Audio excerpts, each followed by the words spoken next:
Hola, hola. En un momento comenzamos, ¿vale?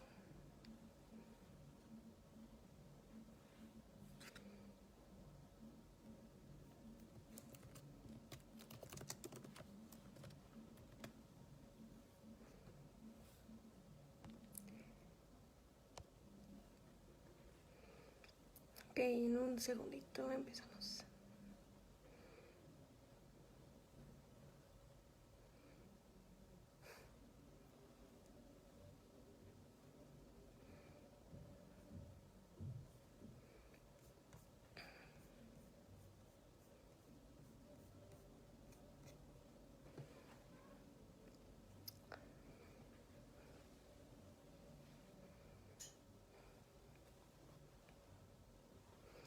Pues ahora sí vamos a comenzar. Bienvenidos todas y todos. Mi nombre es Naomi Padilla Mora y el día de hoy yo les voy a hablar sobre la ciencia de datos. Comencemos. ¿Por qué es tan importante la ciencia de datos? Porque la ciencia de datos es lo más cercano a un superpoder intelectual que podrás encontrar. La ciencia de datos es la ciencia de convertir información en conocimiento y se hace al aplicar técnicas estadísticas y de machine learning a tus datos. Justo como un doctor analiza cientos de muestras biológicas para encontrar un raro cáncer oculto en 1 millar de pacientes, los científicos de datos pueden hacer lo mismo para entender lo que sus clientes están diciendo, quiénes son y qué es lo que quieren. Pero vamos a hacer una pausa. ¿Realmente tiene sentido lo que les acabo de decir? ¿Están seguros que esto es verdad? Pues déjenme decirles que después de mi presentación lo que mencioné fue un texto generado por computadora a partir de la ciencia de datos. ¿Pero cómo es que esto es posible? Pues más adelante lo vamos a ver. Ahora sí, ya para comenzar en serio, ¿qué es la ciencia de datos? La ciencia de datos tiene diversas definiciones, pero en este caso vamos a decir que la ciencia de datos, o data science por su término en inglés, consiste en la combinación de múltiples campos como lo son la estadística, métodos científicos, inteligencia artificial, machine learning y análisis de datos, todos con un objetivo en común: extraer información de valor de los datos de nuestro entorno. Jim Bergson, quien es el CEO de Brex Marketing Group en Minneapolis, Estados Unidos, en algún momento dijo algo que considero es la representación del objetivo de la ciencia de datos. Dice más o menos así: Data will talk to you if you are willing to listen. Que significa, o lo podemos traducir como: los datos te hablarán si estás dispuesto a escuchar. Pero, ¿qué es lo que nos quiso decir Jim con esta frase? Todos sabemos que los datos no pueden o no tienen la capacidad de hablar. Por lo tanto, el mensaje que pretende darnos Jim es que en los datos siempre podremos encontrar información de valor si estamos dispuestos a buscar y o analizar. Vamos a ponernos un poquito en contexto. La ciencia de datos comenzó a observarse a inicios de los años 2000. Sin embargo, esta tomó fuerza hasta el año 2008. Este campo despegó cuando surgió el término de científico de datos. En aquel entonces se ofrecía solo como una especialidad y era muy poco común porque lo ofrecían muy pocas universidades a lo largo del mundo. Sin embargo, esto evolucionó poco a poco y al día de hoy Harvard ha calificado la ciencia de datos como el trabajo más sexy y atractivo del siglo XXI, debido a todo el potencial que tendrá para este siglo. Un científico de datos pues desempeña diversas tareas: el desarrollo de estrategias de análisis de datos, preparación de datos, construcción de modelos con diversos lenguajes de programación. Entre los más populares y más utilizados está Python y R, la implementación de estos modelos en aplicaciones, por supuesto, y también se encuentra lo que es la minería de datos, la cual es el proceso de hallar anomalías, patrones y correlaciones en enormes bases de datos con el objetivo de poder predecir algún fenómeno. Entonces, ¿esto quiere decir que la ciencia de datos puede predecir el futuro? Pues la respuesta es sí, pero no como se están imaginando. El hecho de predecir el futuro suena muy trivial y no implica que los científicos de datos tienen poderes sobrenaturales o que se les otorga una gema del tiempo cuando reciben el título o que cuentan con una bola de cristal donde pueden verlo todo porque desarrollan alguna habilidad. En realidad, lo que pasa es que se predice el futuro, pero en base al pasado. Cuando se tienen grandes bases de datos, y por grandes me refiero a bases con cientos de miles de millones de datos que pueden ser desde números, palabras, videos, imágenes, tablas o cualquier tipo de variable o media que contenga información, el modelo correcto de análisis de datos puede permitir que se identifiquen patrones, se clasifiquen y se les encuentre un significado a estos. Un ejemplo muy sencillo de esto está en la parte de predicción del clima. En este momento todos podríamos acceder a la aplicación del clima de nuestros celulares y podríamos darnos cuenta de que nos da la predicción del clima para el día de mañana o el siguiente y así en el rango de una semana. Pero por favor no lo hagan si no se van a perder el resto del video. Pero bueno, ¿cómo es que esto funciona? ¿Cómo es posible que mi teléfono me pueda dar este tipo de predicciones? Que me pueda decir que mañana hay un 10% de probabilidad de lluvia o que se espera una temperatura máxima de 22 grados centígrados o una mínima de 13 grados centígrados. Pues miren, en los centros meteorológicos hay unos dispositivos que se encargan de recolectar toda esta información, todas las variables sobre el clima, como la temperatura, la humedad y muchas otras variables.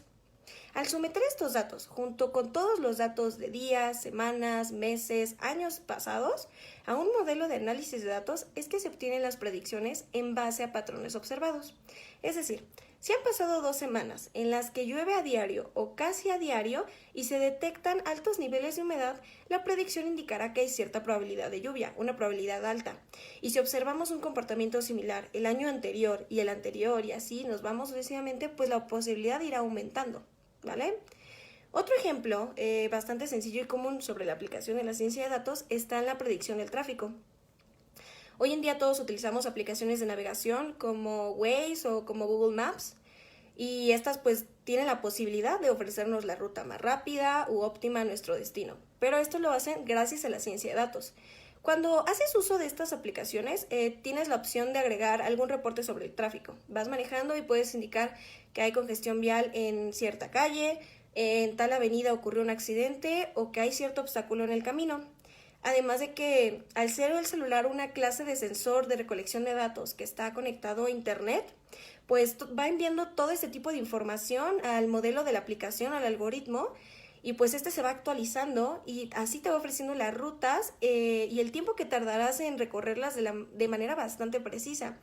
Siendo que es un proceso que se repite a cada instante con miles y miles de usuarios, pues la información que recolecta el algoritmo es muchísima y entonces eso hace que pueda ser mucho más preciso. Otro ejemplo de predicción es el que yo les mencioné al principio, con el texto generado por computadora, ya que mediante algoritmos llamados redes neuronales, y aquí entra la parte de inteligencias artificiales y machine learning, se analizan letra por letra de miles de textos y al analizar los patrones entre estas letras es que se puede predecir qué letra sigue y eventualmente qué palabra sigue. Algo así como el autocompletado del teclado en el teléfono, muy similar. Incluso estas predicciones aumentan hasta que se puede generar oraciones que conforman un texto bastante coherente como el que yo les presenté. Y esto solo partió de mi solicitud. ¿Por qué es importante la ciencia de datos? Bueno, algo que ustedes a lo mejor no identifican es que en realidad somos como Hansel y Gretel, que dejaban migas de pan por todos los lugares por los que pasaban, solo que nosotros dejamos datos a nuestro paso. Toda clase de datos, desde la transformación digital, esta parte de nuestra historia donde cambiamos los medios de comunicación, empezamos a usar los smartphones, las portátiles, surgieron las redes sociales, cambiamos la televisión por YouTube o por Netflix, dejamos de utilizar los medios de transporte como el taxi y ahora utilizamos aplicaciones para esto como Uber, estas aplicaciones como el Waze o Google Maps y empezamos a hacer compras por internet con Amazon, con Mercado Libre, utilizamos tarjetas digitales, las bancas en línea. Tenemos asistentes que incluso son inteligencias artificiales, como lo son Siri, como lo es Google, ¿no? Toda esta parte, pues también comenzamos a dejar un rastro de datos por todos lados. Datos que debían de ser aprovechados y así dan razón y sentido a lo que es la ciencia de datos. Ahora, pensemos que un solo usuario genera miles de datos al año. ¿Se imaginan cómo deben de ser los servidores de Facebook para poder almacenar toda esta información de miles de millones de teras y darle una utilidad? Sí, son unas bases enormes, inimaginable. O sea, por eso es que si de repente se nos cae Facebook unas cuantas horas debemos de comprender, porque es muchísima la información. Y hoy en día, una solución a esto en la era de la digitalización es que la ciencia creó lo que conocemos como la nube. La nube que, aunque creemos es una clase de almacenamiento como flotante que no podemos ver y que casi nadie entiende porque es bastante complejo, pues es una serie de servidores a nivel mundial repartidos por funciones únicas y específicas y de manera remota, pero están conectados de una manera orgánica que es muy difícil hacer que estos servidores se caigan, por eso es muy sólido. Y siendo que la ciencia de datos trabaja con el Big Data o bases de datos enormes, pues la nube es una parte muy importante para la capacidad de almacenamiento y poder dar todas estas funciones. Pero bueno, retomando la parte de redes sociales, en específico vamos a hablar de Facebook, que es como una de las grandes redes sociales. ¿Les ha pasado que buscan algo en internet, digamos, sillas de escritorio? Y en los siguientes días Facebook les aparece un montón de anuncios de lugares donde pueden comprar sillas de escritorio o escritorios o todo lo relacionado con esto. Pues a mí la verdad es que me ha pasado un montón de veces con toda clase de productos y eso también se explica con la ciencia de datos. ¿Recuerdan cuando hablamos de que en la ciencia de datos se identifican patrones? Pues estos patrones también son preferencias de consumo o preferencias del usuario. Y así es como se nos presenta la publicidad en diversas redes sociales y también como se nos dan productos recomendados en Amazon, por ejemplo. Amazon cuenta con un algoritmo de inteligencia artificial que aprende de las compras e intereses de cada usuario para recomendarle otros productos que pueden ser de su interés. Y así básicamente es como terminamos gastando muchísimo dinero en los productos que nos recomendó una inteligencia artificial y que no siempre son muy necesarios. Pero bueno, esto también aplica para las recomendaciones que te hace Spotify en tu música, Netflix en tus películas y series o muchos otros servicios de streaming, incluso en TikTok. Todos estos apartados en las redes sociales o en las plataformas que dicen para ti, de tu interés, recomendaciones, pensamos que te pueden gustar, pues están hechos a base de la ciencia de datos. Van aprendiendo qué es lo que te gusta, te estudian y ven cómo reaccionas a las cosas. Y así es como se dan estas recomendaciones. Pero espero que aún no se hayan aburrido. Los datos aprenden a reconocer lo que es. ¿Ya volvimos? Sí, perdón, una disculpa. Tuve un problema con la conexión. Por favor, alguien pónganme en el chat si ya me pueden ver otra vez, si se escucha.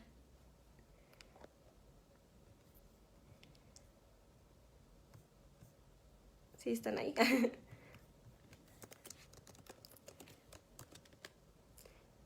Ok, ya, creo que ya regresamos. Voy a continuar, disculpen, tuve un problema con mi conexión.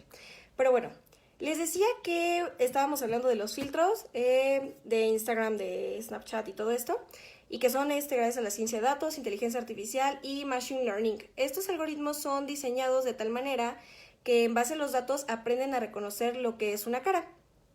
Imaginen cuando a los bebés se les da estas cajitas, ¿no? Donde tienen que identificar, este es un rectángulo y lo tienen que poner, el triángulo, el círculo, etcétera, etcétera. Algo así se van entrenando a las inteligencias artificiales, solo que les cargan miles y miles de imágenes de caras, por ejemplo, de los que son similares a caras y de los que no son caras, para que ellos vayan aprendiendo. Entonces, durante este proceso de aprendizaje, la inteligencia artificial encuentra cuáles son las características básicas para que esto sea posible. Los ojos, la nariz, la boca, la forma de la cara, etcétera, etcétera. Por eso había muchos memes donde veíamos que estos filtros funcionan en muñecas o en peluches o en pósters o en fotografías, porque el algoritmo lo que busca ya son las características, no que sea una cara humana esencialmente. Son algoritmos un poco más abiertos. Hay otros memes incluso donde muchos decían que había un fantasma en su casa o algo similar porque de repente se aplicaba aquí el filtro a la nada, pero lo que pasa en realidad es que el algoritmo está identificando algunas de estas características y por eso es que se está colocando. De manera similar pasa con el reconocimiento facial que utilizan los cientos de celulares para poder desbloquearse, solo que es de una forma más compleja y más cerrada, puesto que solo hay una opción correcta. Por eso cuando registras la cara para tu contraseña te pide que des ciertos giros, que te muevas, que hagas ciertas cosas para que el algoritmo pueda guardar bien tus facciones, pueda aprenderse, digamos, que esta contraseña está clave. Por eso es más cerrada, no es que solo identifique, ok, sí hay ojos, hay nariz, hay boca, la forma de la cara está correcto, sino que realmente tiene que modelar tu cara y tiene que hacer que eso sea solo una respuesta correcta, por así decirlo. Algo así pasa es una situación muy similar cuando se modelan personajes de videojuegos. Para los videojuegos, pues una persona, yo por ejemplo me pone en cierto equipo que me permite modelar mis facciones para darle esa movilidad de una manera más sencilla al personaje del videojuego. También pasa así en las películas cuando usan la animación digital. Otra capacidad que tiene la ciencia de datos es la de reconocer cosas en imágenes, por lo que se puede convertir imágenes a texto, esto a través de matrices, o incluso se pueden detectar perritos en alguna fotografía y medir su nivel de lindura. Sí, esto es completamente posible. Pero también otra de las aplicaciones de detección de imágenes, pues está la detección de intrusos. Si tú colocas una cámara en vivo y le pones un programa adecuado, esta cámara va a familiarizarse con su entorno. Entonces, si llega un intruso y invade el cuadro, cambia la luz, cambia todo. Entonces, al hacer la comparación de estas dos imágenes, por así decirlo, pues la cámara te puede mandar una alarma de que hay un intruso, porque la ciencia de datos se puede dar cuenta de que hay algo ahí que ya está fuera de cuadro, que alteró la imagen y que no debería de estar ahí. Bueno, en la ciencia de datos también hay otra aplicación que yo considero que es una de las más importantes y que está tomando muchísimo potencial, es en la parte de ciberseguridad. Aunque la ciberseguridad ya existía, la ciencia de datos ha sido un impulsor para darle soluciones más eficientes. Hoy en día somos muchísimos los que realizamos compras o transacciones por internet, y cuando el online shopping comenzó, a pesar del éxito que tuvo, siempre se tuvo la preocupación que genera pues el ingresar tus datos bancarios en una página web. Entonces, pues si ya había un robo de información bancaria y que era bastante común cuando se clonaban las tarjetas, pues al hacer compras por internet se sentía pues bastante vulnerable, ¿no? Cuando se identifica esto como un gran problema, el campo de ciencia de datos se ha enfocado mucho en darle una solución eficiente a través de pues impulsar ciertas medidas de ciberseguridad. Ahora sí que hacer la ciberseguridad todavía más segura.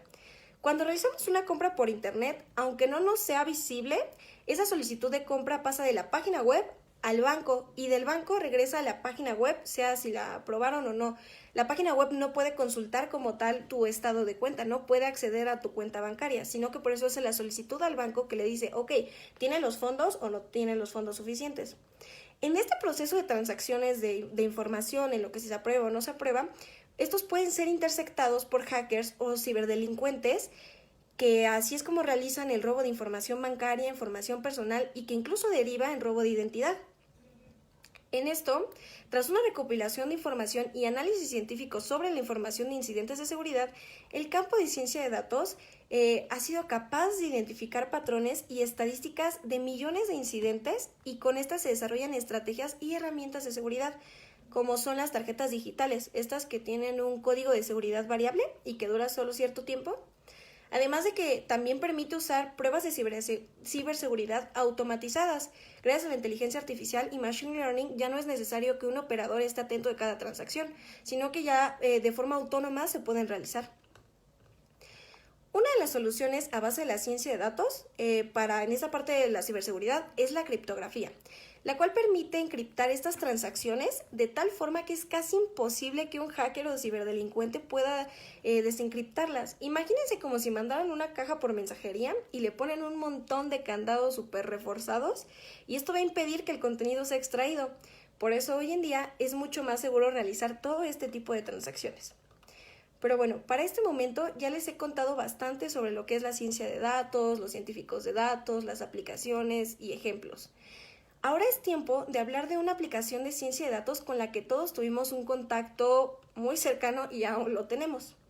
La pandemia por COVID-19 fue algo completamente inesperado y que realmente cambió al mundo. El impacto COVID-19 fue enorme en el sector salud, económico, social, en todos los sectores y en todos los aspectos. La cantidad de información que se debía obtener era enorme, incluso aún lo es, y es información que se requería de manera inmediata. Gracias a la ciencia de datos fue posible esa obtención. Me gustaría que se cuestionen durante un momento cuánto tiempo se necesita para llevar a cabo un censo poblacional. ¿O cuántos encuestadores se requieren? La respuesta es que el tiempo y las personas suficientes para que sea un proceso ineficiente y largo para la recolección de datos inmediatos, de datos urgentes. Estos datos se actualizan a cada minuto, entonces es imposible que esto se haga de manera personal, pasando a preguntar a cada persona. La ciencia de datos permitió que todos estos datos se recolectaran en el momento, en todo el mundo y sin contacto físico, y se sigan recolectando hasta la fecha sin necesidad de mover a todo el mundo. Gracias a esto podíamos saber la cantidad de casos positivos por COVID-19 en tiempo real, el nivel de hospitalizaciones. El semáforo epidemiológico está hecho en base de esta información, se actualiza en base de esta información. Gracias a la ciencia de datos se conocen las estadísticas, se realizan las predicciones y se pueden tomar decisiones adecuadas y a tiempo. De esa forma se calculaban los picos de contagio. Incluso con el Internet de las Cosas se es posible rastrear posibles contagios. En esta nueva normalidad y gracias a la digitalización en las escuelas o empresas, cuando se está conectado a una misma red, pues se puede conocer la trayectoria de cada uno de los usuarios. Por ejemplo, si uno de los empleados se declara como un caso positivo a COVID-19, es posible hacer la trazabilidad de a quienes pudo haber contagiado por los lugares en los que estuvo en la empresa, ya que estuvo conectado a la red, y así se puede tomar una decisión a tiempo. Se puede decidir mandar a todos a cuarentena o solo a ciertas áreas y evitas perder cierta cantidad de dinero. Incluso ahora, con la jornada de vacunación, la ciencia de datos hace posible hablar de la eficiencia de las vacunas, de presentar los estudios, de dar los porcentajes sobre qué población está vacunada y qué población no. Por esto, y aunque no lo hagamos de una manera consciente, podemos darnos cuenta que el impacto y el potencial de la ciencia de datos pues tiene nuestro entorno. Es un impacto muy grande y todos hemos sido afectados por él y todos podemos ser testigos de cómo influye la ciencia de datos. Incluso ahorita estamos generando datos. Se van a generar estadísticas de cuántas personas y qué alcance tuvo este video. Pero bueno, para finalizar me gustaría decir que aunque la ciencia de datos ha avanzado mucho, todavía le queda mucho camino, ya que todavía tiene dificultades para hacer ciertas cosas, como diferenciar un muffin de un perrito o reconocer los semáforos en imágenes cuando te piden la confirmación de que no soy un robot, o predecir quién va a ganar la Champions, ¿no? Pero ya hablando en serio, la verdad es que uno de los mayores retos que afronta la ciencia de datos es la escasez de científicos de datos. A pesar del potencial de este campo, de esta área, aún se requieren más científicos de datos que generen los algoritmos necesarios para tener soluciones a todas estas problemáticas. Aún así, como futura científica de datos, estoy segura que todo esto algún día podrá resolverse y con la ciencia de datos se seguirán generando soluciones eficientes a problemáticas mundiales, pues parece ser que seguirá siendo el trabajo y la carrera más sexy y atractiva de este siglo. Los invito a informarse, a investigar más sobre ciencia de datos, a que se interesen mucho por este campo, que les aseguro que vale la pena, es muy interesante y muy enriquecedor. Les agradezco mucho su tiempo, su paciencia y les recomiendo ampliamente que sigan atentos a todo el contenido que sigue publicando Signaucalpan para saber más de este y muchos otros temas. Muchísimas gracias y nos vemos pronto. Gracias.